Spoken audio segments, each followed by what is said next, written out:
Bonjour à tous et bienvenue dans cette nouvelle vidéo de notre chaîne Fiscalité et Investissement dans laquelle on va s'intéresser à un nouveau mythe, celui des Limited au Royaume-Uni ou des Limited irlandaises. Avant de débuter cette vidéo, nous vous rappelons que nous avons un Discord dédié à la fiscalité des web entrepreneurs. Ce dernier est entièrement gratuit, pour le rejoindre rien de plus simple, il suffit de suivre le lien qui se trouve dans la description, renseignez votre adresse mail pour recevoir votre invitation. Vous trouverez également le lien de nos différents programmes, le Borderless Entrepreneur dédié aux web entrepreneurs qui soient infopreneurs ou dropshippers pour faire correctement les choses, s'expatrier, sécuriser leur expatriation, créer des sociétés à l'étranger mais en toute sécurité et le faire légalement et pas n'importe comment. Vous trouverez également le lien de notre programme, le Borderless Trader, qui sera dédié aux traders souhaitant s'expatrier, souhaitant rester en France et mettre en place des mécanismes permettant d'augmenter leurs gains, ainsi que notre futur programme dédié aux dropshippers et infopreneurs, le VAT Optimizer, qui permettra de réduire l'impact de la TVA, augmenter le prix de vos produits et vous démarquer de la concurrence. Concernant cette vidéo, débutons avec une courte introduction indiquant qu'aujourd'hui, beaucoup de web entrepreneurs se laissent avoir en créant des limited, sociétés à responsabilité limitée en Angleterre, en Irlande, par des vendeurs de sociétés. Pourquoi je dis vendeurs de sociétés? Parce que les personnes qui vous vendent les sociétés sont de simples vendeurs de sociétés sans aucune responsabilité, que vous fassiez les choses bien ou mal, et que vous ne pourrez pas vous retourner contre eux si vous faites mal les choses. Donc ils peuvent vous dire un peu n'importe quoi. Ils vont notamment vous dire qu'à partir du moment où vous payez vos impôts en Angleterre, l'impôt sur les sociétés, et que lorsque vous versez un dividende ou que vous versez un revenu et que vous payez vos impôts en France sur ce revenu ou sur ce dividende, vous serez entièrement en règle. Cependant, rien n'est plus éloigné de la vérité, comme nous allons le démontrer dans cette vidéo. Donc nous vous invitons vraiment à rester jusqu'au bout, nous vous invitons à partager cette vidéo dans vos Discord, dans vos groupes Facebook, pour éviter que des gens aient des mauvaises surprises. Effectivement, pourquoi un mythe? Parce qu'en France, il y a la notion d'entreprise exploitée en France. En effet, l'impôt sur les sociétés en France, il est territorial, contrairement à ce que beaucoup de gens croient. Les règles sont notamment rappelées à l'article 209 du Code général des impôts, où nous allons prendre le premièrement en disant que le calcul des bénéfices passibles à l'impôt, on prend en compte uniquement des bénéfices réalisés dans les entreprises exploitées en France, et ainsi que l'imposition est attribuée à la France par une convention internationale relative aux doubles impositions. Également, si on regarde la doctrine administrative, alors qu'est-ce que la doctrine administrative? C'est une prise de position par l'administration fiscale qui va expliquer des mécanismes fiscaux et qui va détailler le fonctionnement. En effet, si on prend la doctrine administrative prévoyant l'exploitation en France, il est dit que les entreprises dont le siège est situé hors de France, c'est-à-dire à l'étranger, c'est-à-dire une limited au Royaume-Uni par exemple, sont, quelle que soit leur nationalité, imposables dans notre pays en raison des profits tirés par leur exploitation en France. Qu'est-ce que c'est que l'exploitation en France?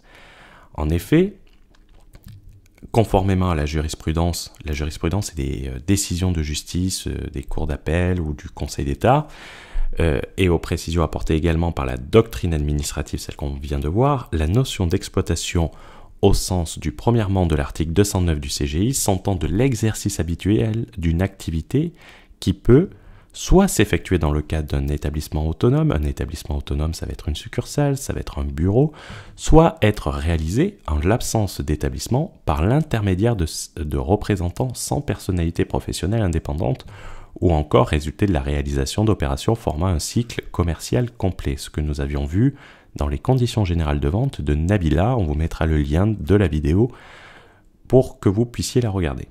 La notion de représentant, lorsqu'on parle de représentants qui n'ont pas la personnalité professionnelle indépendante de celle de l'entreprise qui les emploie, agissent pour son compte et apparaissent de fait comme ces préposés, c'est des représentants permanent de l'entreprise. C'est quoi un représentant permanent de l'entreprise? Ça va être un gérant, un directeur. L'entreprise doit être considérée comme exerçant directement et personnellement dans le pays en cause une activité imposable. C'est-à-dire que si vous avez dans votre cas, vous êtes des single directors. Si vous dirigez la société en France, vous êtes un représentant permanent de l'entreprise et que vu que vous conduisez votre activité depuis la France, vous réalisez une opération imposable en France, donc l'ensemble des bénéfices ne sera pas taxable au Royaume-Uni, mais sera taxable en France.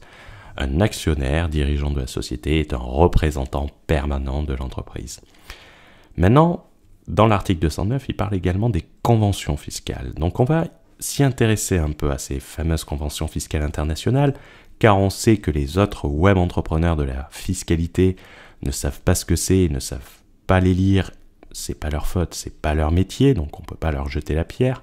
On va se concentrer à l'article 7 des bénéfices des entreprises, qui prévoit que les bénéfices d'une entreprise d'un État contractant ne sont imposables que dans cet État.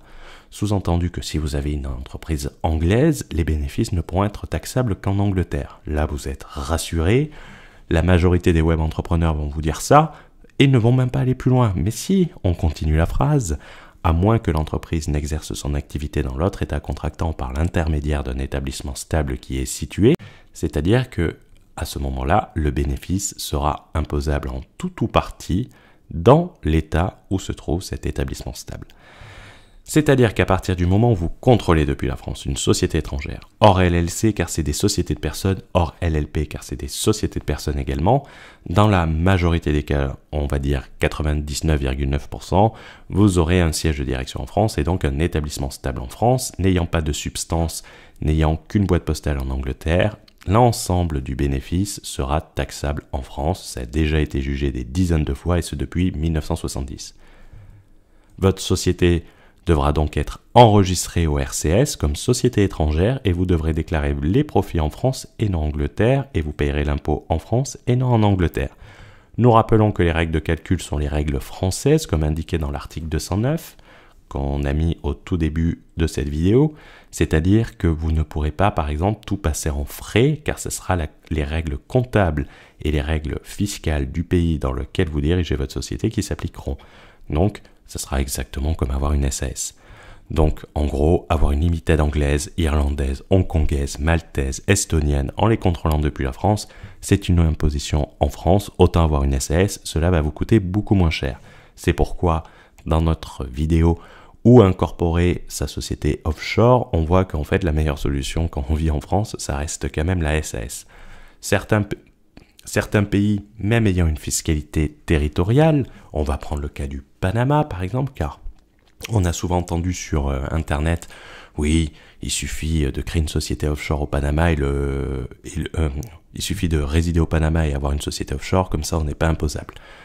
Cependant, quand on prend PricewaterhouseCoopers, qui est quand même un cabinet reconnu, ce n'est pas nous qui le disons, une société est considérée de résidente fiscale quand elle est incorporée au Panama, c'est-à-dire créée au Panama, et si le Panama est regardé comme l'endroit où le management est situé.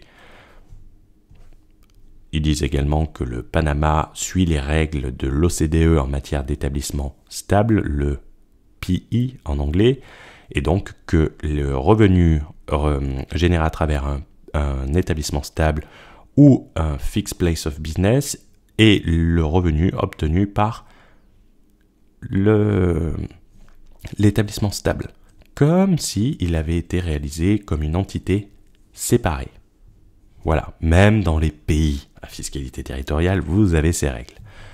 Donc, croyez pas qu'une simple expatriation va vous permettre de faire ça. Vous pouvez peut-être en Corée du Nord ne pas avoir ces règles, libre à vous d'aller vous expatrier là-bas. Par contre, n'achetez pas de programme Borderless Entrepreneur, on n'a pas étudié le pays. Concernant les risques maintenant, parce que s'il n'y a pas énormément de risques, on peut se permettre de prendre le risque. Cependant, en matière d'établissement stable, les risques sont élevés, très élevés.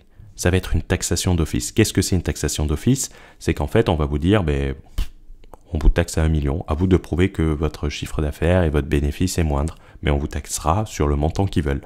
C'est généralement lors de taxation d'office que les avocats prennent beaucoup d'honoraires parce qu'en fait, ils font vraiment baisser le montant du contrôle fiscal, donc ils chargent énormément d'honoraires. Il y aura également un retour sur 10 ans, c'est-à-dire que vous serez tranquille uniquement dans 10 ans si vous n'êtes pas fait choper. Donc tant que vous n'êtes pas fait choper, tant que vous n'avez pas dépassé un délai de 10 ans et que nous ne sommes pas en 2030, ne vous avouez pas gagnant. Et également, vous aurez des pénalités pour activité occulte de 80% sur le montant du redressement. C'est-à-dire, en gros, que si vous avez réalisé 100 000 euros de bénéfices sur votre société limited anglaise, vous auriez dû payer 28 000 euros d'impôts en France, plus les pénalités de 80% de 28 000, ça fait 22 400. Donc en gros, vous allez payer 50 400 euros d'imposition, soit une imposition de 50,4%. Je ne sais pas si ça vaut tellement le coup de jouer. Après, libre à vous, si vous êtes des suicidaires, que vous avez un cancer, que vous allez mourir dans 2 ans, allez le faire à la limite. Mais si vous avez entre 20 et 25 ans et que vous avez votre vie devant vous et que vous avez une opportunité en or entre les doigts et la possibilité de gagner beaucoup d'argent à travers ce business, ça ne sert à rien de prendre des risques insensés pour tout perdre ensuite.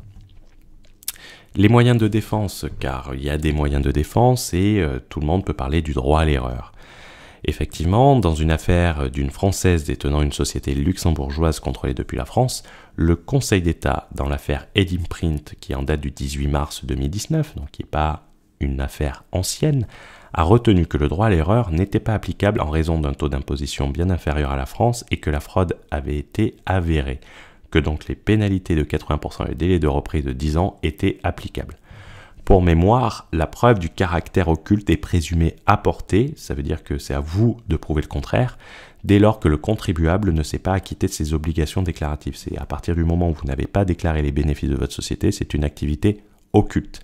C'est à vous de prouver que en fait, vous n'auriez pas dû. Mais si vous êtes résident en France, que vous n'avez aucune substance dans le pays où est votre société, il n'y aura pas trop de moyens de défense, quoi.